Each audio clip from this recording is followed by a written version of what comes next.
Donc, on a vu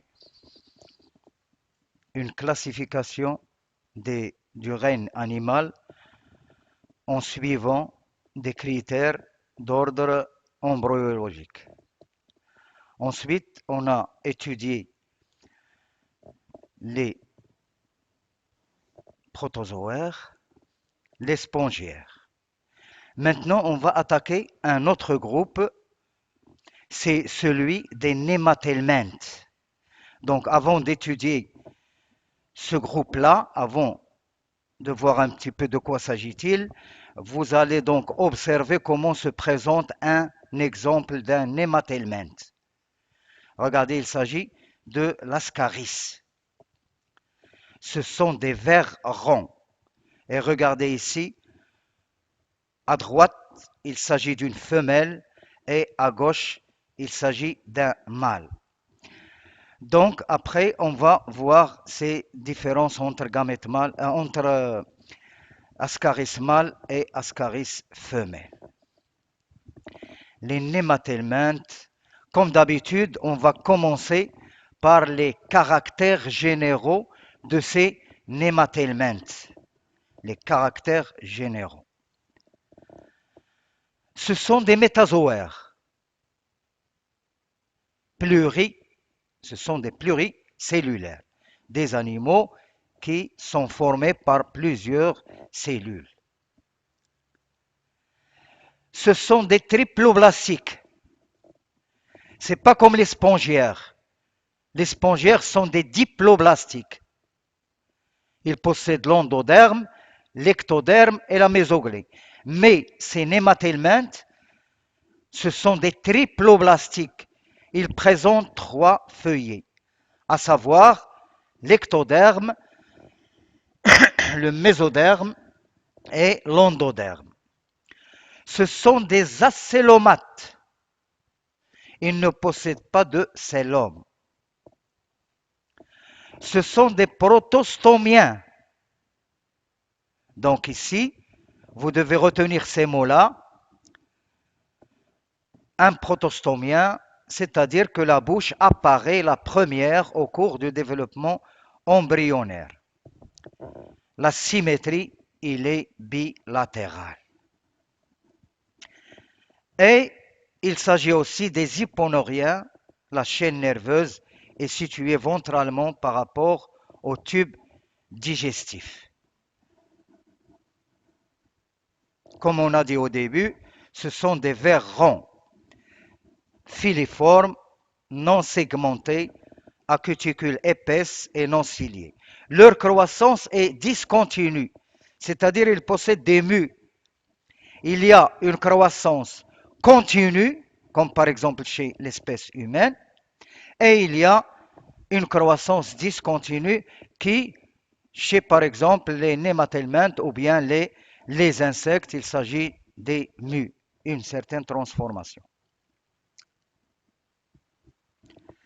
Et évidemment, ils sont libres ou parasites. Ils parasitent les végétaux et ils parasitent les animaux. Voilà donc les caractères généraux de ces nématelminthes qu'il faut donc retenir. Métazoaires, triploblastiques, acélomates, protostomiens, symétrie bilatérale, hyponoriens, et ils sont libres ou parasites. On va prendre un exemple, c'est celui de l'ascaris lumbricoides. Regardez là comment sa bouche se présente. Il s'agit d'un ver qui est cylindrique et son corps, il est effilé et il présente 3 lèvres, comme vous le voyez ici. 3 lèvres hémisphériques, un dorsal et 2 latéraux ventrales. L'anus, il est situé à l'extrémité postérieure du corps. Le dimorphisme sexuel, c'est-à-dire comment on va établir une comparaison entre un ascaris mâle et un ascaris femelle. Regardez là, ici à droite, il s'agit d'un ascaris mâle, à gauche, un ascaris femelle, Et voilà les différences. La femelle qui est à gauche, et sa taille est environ 30 cm. Et regardez son extrémité postérieure, il est effilé. Et l'orifice génital, regardez-le, c'est une dépression annulaire. Il est situé au tiers antérieur. Dépression annulaire. Et vous avez tout ça sur le polycope qu'on va vous donner à la fin du cours. Le mâle, regardez-le, sa taille, il est environ de 15 cm avec une extrémité postérieure enroulée en crosse, comme vous l'observez. Et l'orifice génital, il présente deux stylets copulateurs à proximité de l'anus. Donc ici, la différence est au niveau de la dépression annulaire, au niveau de l'extrémité postérieure et au niveau de la taille. Voilà donc comment peut-on différencier ou bien faire une différence entre mâle et femelle chez l'ascaris. Le cycle de développement. Regardez ici devant vous et vous l'aurez dans le polycope, dans les planches qu'on va vous donner. Regardez, il s'agit d'un homme qui va donc établir le cycle dans son corps. Donc vous aurez donc ce schéma et je vais vous expliquer le détail du cycle. Donc cycle de développement de l'ascaris chez l'homme. D'abord, l'infestation. Il se fait par voie orale. Évidemment, à travers l'eau, les légumes et les fruits souillés, non lavés. Donc retenez bien que cette infestation, il se fait par voie orale, à travers l'eau, les légumes et les fruits souillés. Voilà donc comment se fait le cycle de l'ascaris chez l'homme. Après ingestion, évidemment ingestion des larves à travers les fruits souillés, les légumes ou bien l'eau. Après ingestion, la larve, il traverse la paroi du duodénum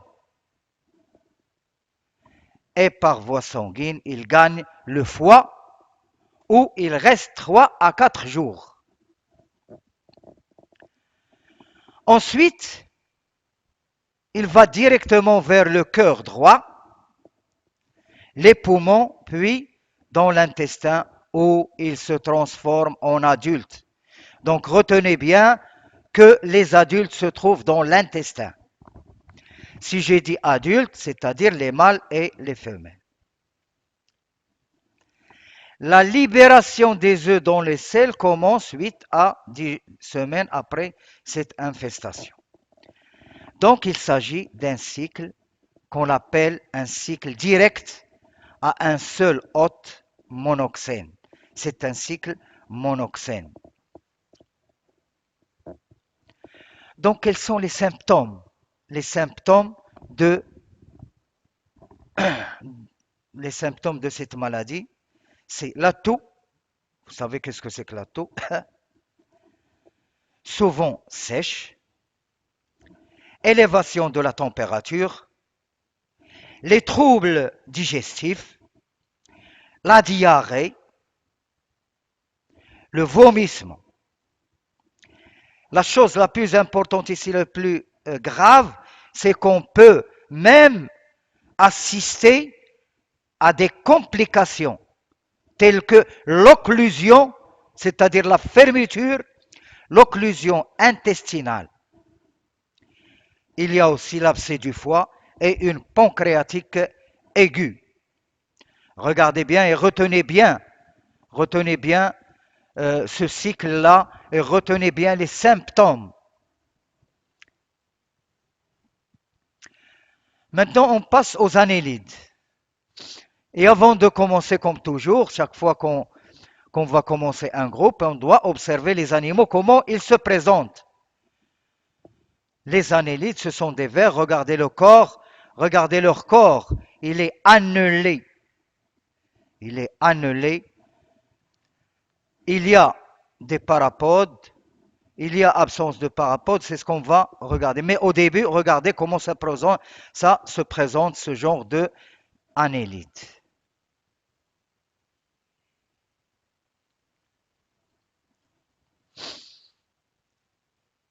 Voilà les caractères généraux comme d'habitude. Chaque fois, retenez bien les caractères généraux de chaque groupe.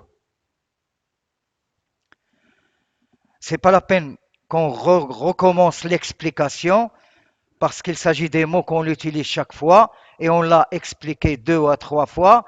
Il s'agit donc, ces annélides, ce sont des métazoaires triploblastiques, protostomiens, célomates, hyponoriens et la symétrie est bilatérale.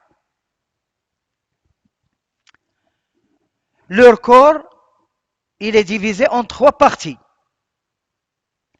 Il y a la tête, évidemment qui porte les organes sensoriels et la bouche. Il y a le tronc, il est formé de métamères. Et chaque métamère porte une paire de sacs célomiques semblables. C'est ce qu'on appelle la métamérie homonome. Le pygidium, la partie postérieure, c'est le pygidium ou tel son. On va regarder ça après. Ça, c'est un exemple de métamère que vous avez sur les planches. Et voilà donc, on passe à la classification de ces annélides. Donc, retenez bien les critères avec lesquels on va classer ces annélides. Donc, c'est facile à retenir. Les annélides se divisent en 3 classes. Il y a les polychètes. Regardez l'exemple du polychète, c'est la Néréis. Regardez bien son corps, comment il se présente. Il présente la tête, le tronc et le pygidium. Et ici, il y a les parapodes garnis de soie chitineuse. Donc, ces polychètes, la première classe, c'est les polychètes. Mais pourquoi on dit polychètes? Parce que il porte de nombreux soies portés par les parapodes. Donc ici, c'est très important de noter les soies sont nombreux et l'existence des parapodes. Donc retenez bien ces 2 caractères parce qu'on va revenir après. Les polychètes, ces polychètes-là, ils sont libres. Nombreux soies portés par les parapodes. Ce sont des animaux marins ou bien d'eau douce et ils sont gonochoriques. Les sexes sont séparés. L'exemple, c'est la Néréis, c'est un prédateur.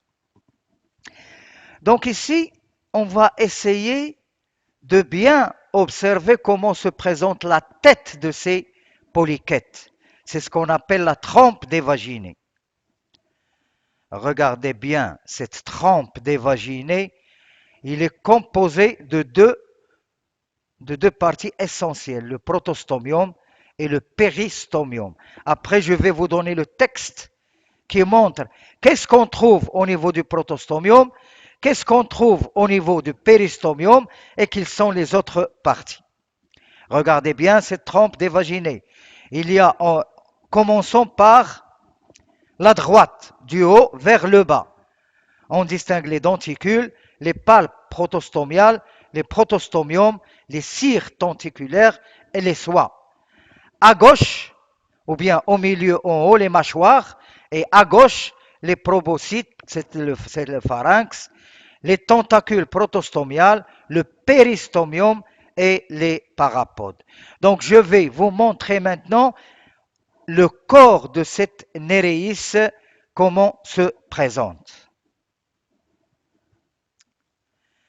La tête, regardez en haut et à droite, il y a la figure de la trempe des vaginés de la Néréis. La tête présente 2 régions, comme on a dit. Comme vous le voyez sur le schéma, le protostomium qui porte dorsalement 2 paires de yeux. simple et une paire de tentacules filiformes. Et ventralement, deux palpes renflées. Donc voilà ce qu'on appelle le protostomium. Deux paires d'yeux, plus tentacules, plus les palpes. Le péristomium. Le péristomium, le voilà sur le schéma, qui porte une trompe composée d'une bouche, des mâchoires, pharynx et quatre paires de cires tentaculaires. Donc voilà la tête, comment il se présente, cette trompe dévaginée. Le tronc, il porte de nombreux métamères. Plusieurs métamères qui sont identiques. Et chaque métamère, il porte une paire de parapodes, dont le rôle de ce parapode, c'est la locomotion, et il porte aussi de nombreux soies, d'où le nom de polychète. Donc la tête, protostomium, péristomium. Le tronc, une paire de parapodes dont le rôle est locomoteur et de nombreux soies. Donc ce qu'il faut retenir, surtout pour la classification, c'est que ces polychètes, ils présentent donc des parapodes et des soies. Maintenant, on passe il y a aussi le pygidium dans la partie postérieure. Il est dépourvu de parapodes, il ne possède pas de parapodes et il possède de cavités coelomiques et il porte, comme on a vu, l'anus. Les oligochètes. Les oligochètes, retenez bien, pour les polychètes, nous avons dit beaucoup de soies et des parapodes. Mais ici, la classification basée sur le fait que les soies sont peu nombreuses et pas de parapodes. Les soies peu nombreuses et pas de parapodes. Évidemment, ces oligochètes, ils sont libres. Comme on a dit, les soies sont peu nombreuses. Le mode de vie, il vit dans l'eau douce ou ce sont des terricoles. Pas de parapodes et ce sont des hermaphrodites. L'exemple, c'est le lombric que vous voyez devant vous. Ensuite, les aquètes. Les aquètes. Aquètes. C'est-à-dire pas de soie ni parapode. Et retenez bien ça. Donc, beaucoup d'existence des parapodes chez les polychètes, beaucoup de soie, peu de soie, pas de parapodes chez les oligochètes, mais ici, chez les aquètes, ni parapodes, ni soie. Ce sont des hermaphrodites et ce sont des parasites. L'exemple, c'est ce que vous avez devant vous, c'est la sangsue. C'est un ectoparasite qui se nourrit du sang des vertébrés et les sécrétions buccales. Ils contiennent une substance qui s'appelle l'érudine et qui empêche la coagulation du sang. Donc c'est grave. Retenez donc polychète, oligochète et aquète. Maintenant, on passe à un groupe des mollusques et comme d'habitude, je vous présente des exemples de mollusques pour se familiariser au moins avec cette diapositive. Regardez devant vous comment se présentent les mollusques. Il y a un exemple de l'escargot, une palourbe, un nautile, une huître, une moule, une seiche, un bignot et un patella. Donc, regardez devant vous comment se présentent ces mollusques avant de commencer ce chapitre. Allez, on passe, évidemment, comme toujours, on passe aux caractères généraux. Les mollusques, les caractères généraux.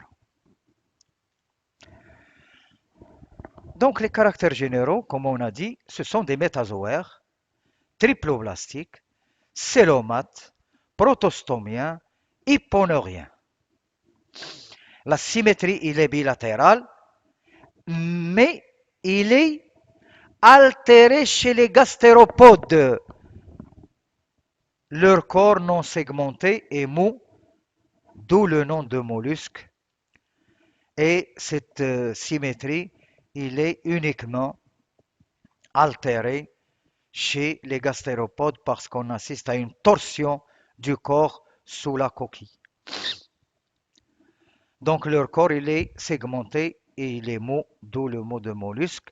Et on divise ces mollusques en trois parties. On divise, leur corps est divisé en trois parties. Il y a la tête qui porte la bouche et les organes sensoriels, c'est-à-dire les yeux et les tentacules. Il y a le pied, c'est une masse musculaire locomotrice. Et il y a tout ce qu'il y a dans la coquille, c'est la masse viscérale. Il est dorsal, il surmonte la tête et le pied.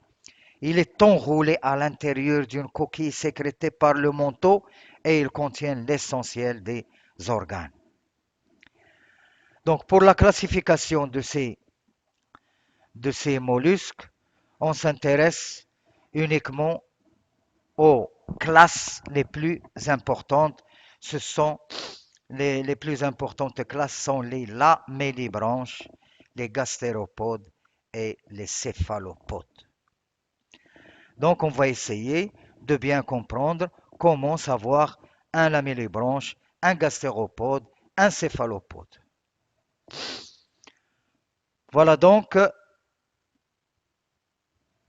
les lamellibranches. L'exemple, c'est les moules et les huîtres. Regardez donc cette figure-là. En bleu, vous avez les branchies.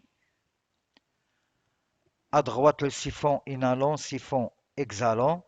En haut, la coquille, la charnière, un muscle, la bouche, les manteaux et le pied. Une chose importante, regardez là, c'est que cette zone-là qui est bleue, il représente les branchies. Et regardez, ces branchies sont sous forme de lamelles. Regardez ces traits, ce sont les lamelles. Donc vous aurez ça sur les planches qu'on va vous donner à la fin. Donc l'anatomie, ils sont aquatiques, ayant conservé la symétrie bilatérale. Leur corps, il est aplati latéralement. Ce sont des bivalves, deux valves, bivalves, avec une valve droite et une valve gauche. Ils sont acéphales, c'est-à-dire que la tête, il est indifférencié. Les branchies, ce que vous voyez en bleu, ils sont sous forme de lamelles, d'où le nom de lamellibranche. Retenez bien cette classification et cette anatomie. Et regardez, essayez de retenir bien cette légende. On passe donc aux gastéropodes. Les gastéropodes. Les gastéropodes, l'exemple, c'est l'escargot que vous voyez. Je vous parle un petit peu de cette légende.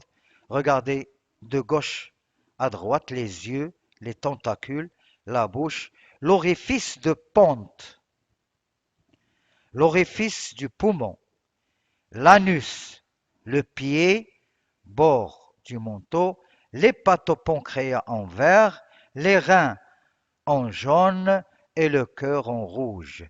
Les poumons, regardez là, juste en haut et à droite. La caractéristique de ces gastropodes, c'est qu'ils ont une coquille spiralée. Vous savez bien que l'escargot, comment il se présente. Ils sont marins, terrestres ou d'eau douce. Ce sont des pulmonés. Le manteau délimite une cavité pulmonaire richement vascularisée. Et évidemment, comme on a dit au début, il s'agit d'une perte de la symétrie bilatérale. Donc retenez bien cette figure-là de l'escargot. Et on passe aux céphalopodes. Les céphalopodes, l'exemple d'un poulpe, regardez-le devant vous, du haut vers le bas et à droite, on assiste à la tête, le siphon, la masse viscérale, les tentacules et les ventus. Regardez bien ces tentacules. Voilà donc comment on connaît les céphalopodes. Ce sont des mollusques dont la tête est pourvue de tentacules appelés bras. Voici les tentacules en rouge ici. Et regardez les ventouses. L'exemple, c'est le poulpe, calamar ou bien sèche. Leur tête, et ça c'est très important, leur tête, ils se distinguent de la masse viscérale, comporte un vrai cerveau dans un crâne cartilagineux. Il y a des yeux perfectionnés et un bec corné. Un bec qui est corné, qui est dur, on va le voir après. Les bras musclés, ils portent des ventouses. Le manteau et le siphon, ils constituent un organe locomoteur puissant. Voilà donc. Ici, vous voyez un calamar. Voilà. Et le bec corné du calamar qui est dur. Voilà donc, on a terminé avec, cette séance. Donc prochainement, on va attaquer un grand chapitre. Ce chapitre-là, c'est celui des arthropodes. Donc voilà, la prochaine fois, on va attaquer ce chapitre-là concernant les arthropodes dont les appendices sont articulés. Et regardez, au début de chaque groupe, je vous montre comment se présentent ces animaux. Les arthropodes, il s'agit par exemple du scorpion, d'un insecte, les crustacés, les myriapodes, l'araignée. On va voir ça après. Prochainement, on va voir ce groupe-là très important des arthropodes et où on va étudier aussi les pièces buccales des insectes et on va essayer à travers ce chapitre-là de bien mettre, et ça c'est très important et c'est à retenir. Le moment où on commence ce chapitre-là, donc il y a tout ce qu'on va faire dans le cours, tout ce qu'on va faire dans les travaux dirigés et même en TD. Et il faut savoir bien une chose, un sujet très important lors de l'étude des pièces buccales chez les insectes et chez la crevette, c'est qu'il y a une relation très étroite entre la forme d'un organe et sa fonction. Chaque fois que la forme change, la fonction change. Et c'est à retenir. Et on va répéter ça au fur et à mesure de l'étude de ces arthropodes. Donc ces arthropodes-là, regardez-les comment ils se présentent. Voilà donc, on va laisser donc jusqu'à la prochaine fois les caractères généraux de ces arthropodes. Allez donc, la prochaine fois, nous allons commencer par ces arthropodes et je vais, à la fin de ce cours-là, je vais vous lancer les planches pour des révisions. Tout ce que vous avez vu sur le cours, vous l'aurez sur les planches.